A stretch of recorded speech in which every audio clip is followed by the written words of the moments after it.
Friday's show, take two. Producing and directing, it's not my thing. Talking, I enjoy. Thank you for tuning in to the Divided States of America show for this Friday, July 15th. It's going to be quick. It's going to be short. Although it's certainly a divisive issue, and certainly one we'll dive much deeper into as time goes by. We'll bring on some guests that can explain some things because I'll be honest, I lack a lot of education on this subject. But we're going to get right to it. Let's get the show started. Welcome to the Divided States of America show, where your host, Marlon Gardenera, takes on the most divisive issues in our divided nation. We'll sort through the best and worst of politics and culture, asking questions and looking for answers that our two-ring, two-party circus has failed to provide.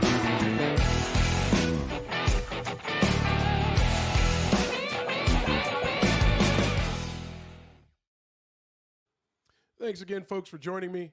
I am your host, Marlon Gardenera. This is the Divided States of America show. The point of it is for us to take on divisive issues in our divided nation.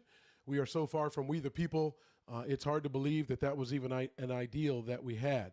Don't get me wrong, I understand our founders didn't actually believe it when they wrote it, but they did write some things that have held this nation together for a really long time.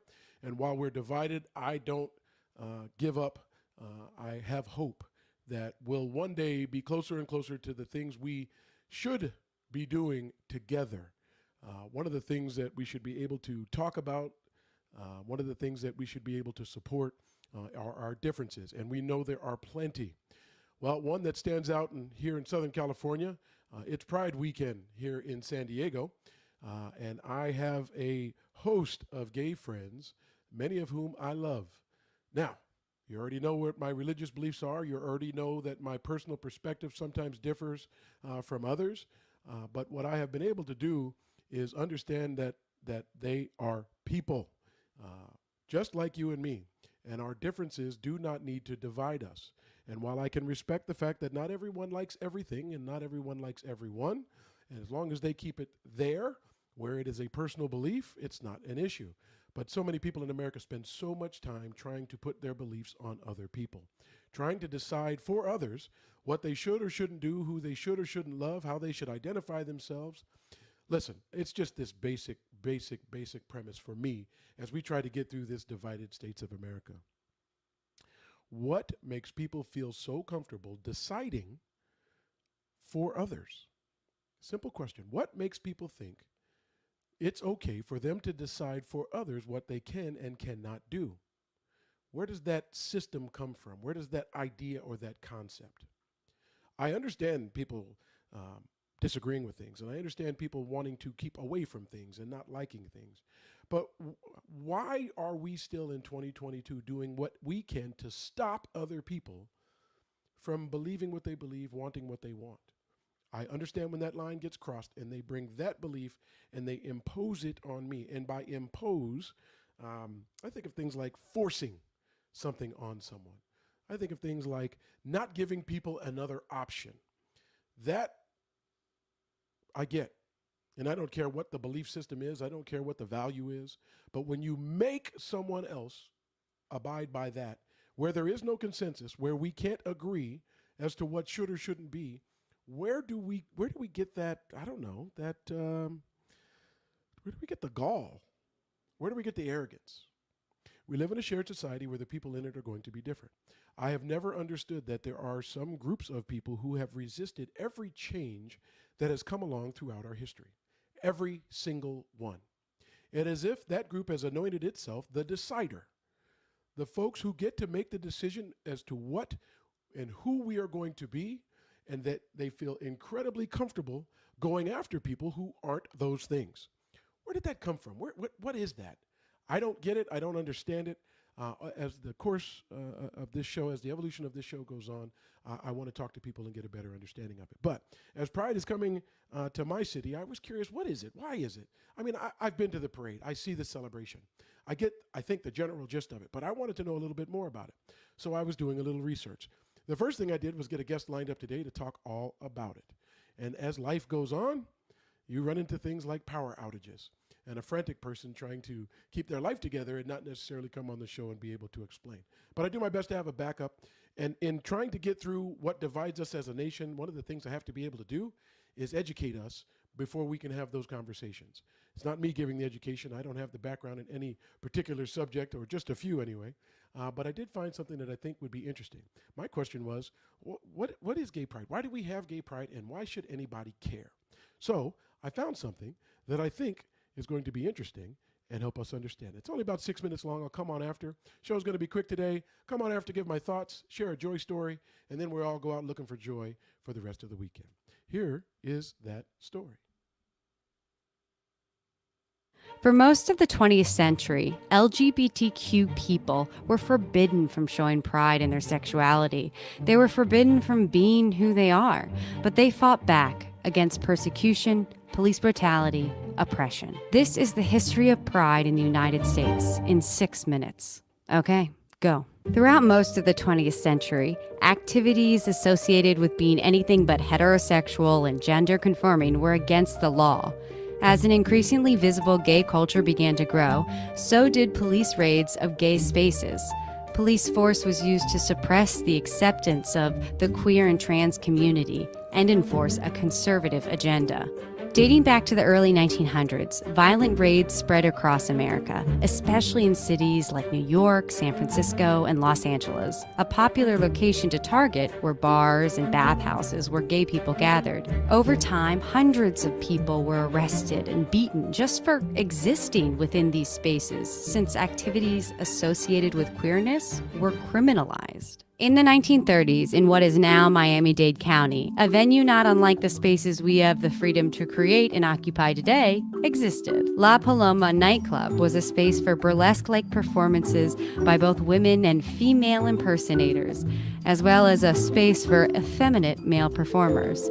Most of the staff and patrons were queer and or gender nonconforming folks. One of the club's visitors described it as a scene for homosexuals in evening gowns and trousered lesbians, as well as sex workers. On a November night in 1937, a group of nearly 200 men and women associated with the KKK stormed the nightclub, violently attacking the people inside while dressed in their long, white hooded robes and burning their fiery cross. Later, local law enforcement conducted their own raid of La Paloma. Given the time period, it's likely that the same authorities who raided as police had already attacked while their identities were concealed with the KKK. Despite the violent vigilante and police raids, La Paloma reopened with new programming that the manager described as spicier entertainment than ever. And that's just one example of the dozens, maybe hundreds of violent incidents that targeted the LGBTQ community for decades leading up to 1969. So what made the Stonewall Riots of 1969 such an iconic turning point for gay liberation? Well, in the 1960s, the West Village in New York City became somewhat of a gathering place for gay people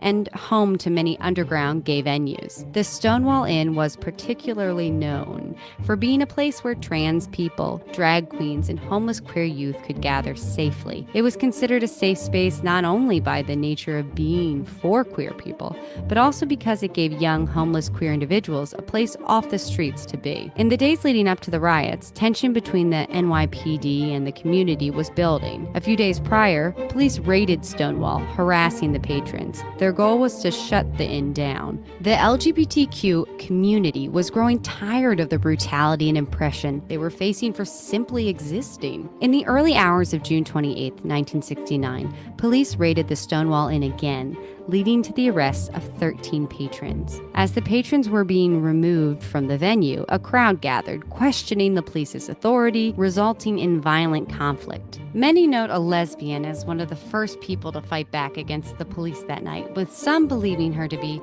Stormy DeLavier. DeLavier, a biracial butch lesbian, became known to be something of a guardian to lesbians in the city. Other prominent figures in the uprising were Marsha P. Johnson and Sylvia Rivera. Rivera was a Latina trans activist who was just 17 at the time. Marsha P. Johnson was an iconic figure in the NYC trans community and the Stonewall Riots. That night in 1969 was followed by 6 days of conflict and protest.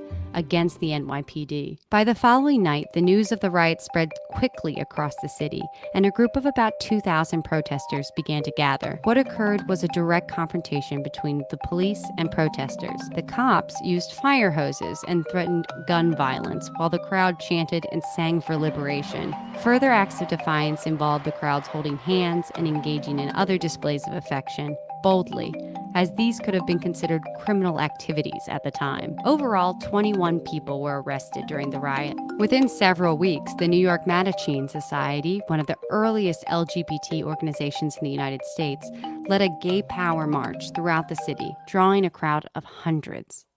Marsha P. Johnson and Sylvia Rivera went on to found STAR, Street Transvestite Action Revolutionaries, an organization that served to aid homeless and runaway trans youths, as well as other LGBTQ individuals. They also rallied against racism, sexual violence, and transphobia. A year after the Stonewall Riots, on June 28, 1970, the first Pride Parade was held.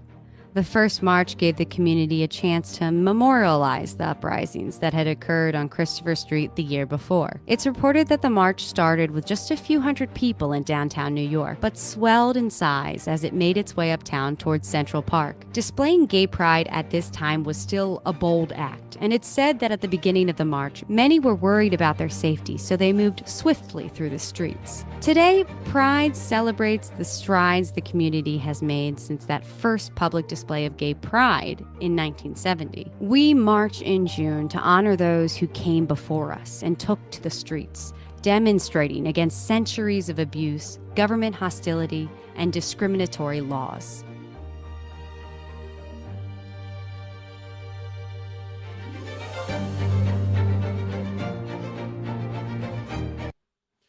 All right, you get the gist of it. I didn't know most of that, so I did my best to find something that would help explain exactly why Pride started, who started it, what was involved. Sorry. My apologies. I wanted to know more. I wanted to learn more. I wanted to understand more. And now I have a general idea of its history.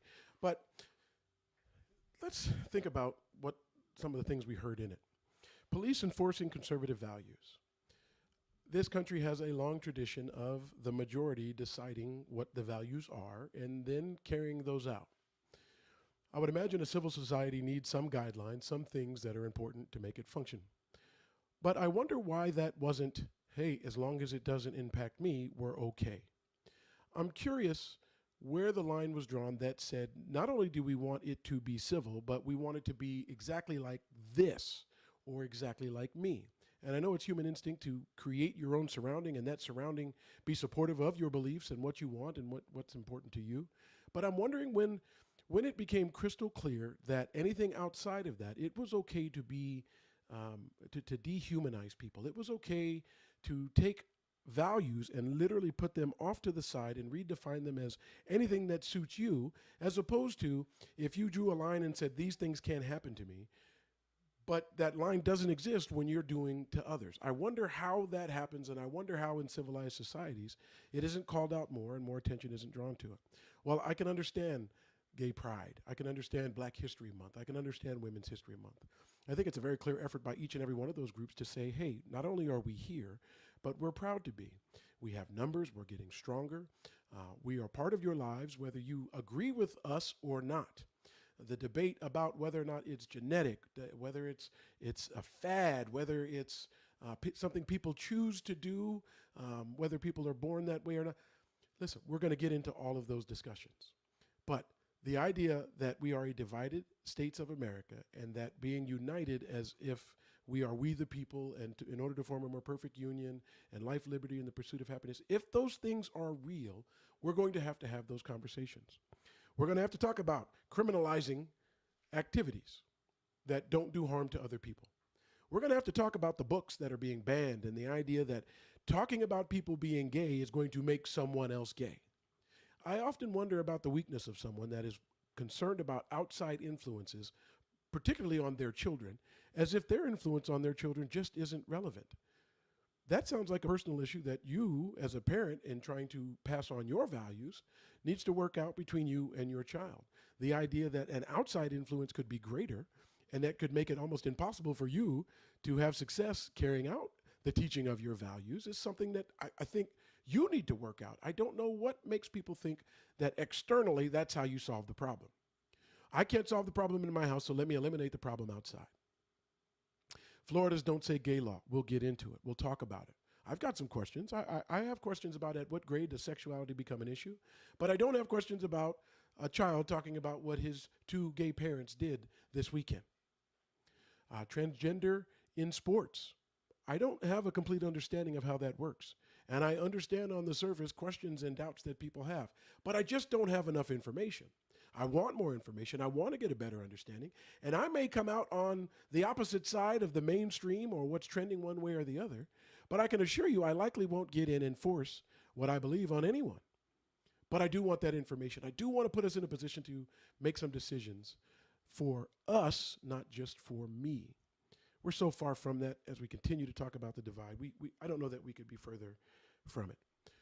But that's the point. Now, I said today's going to be quick. I just wanted an answer to what is gay pride? Why should we care? And for me, obviously, there are direct correlations to what happened in the civil rights era, what was going on in the 60s and for decades and centuries before that, people having to fight for their existence. Please understand that they're not fighting against you. They're fighting for themselves.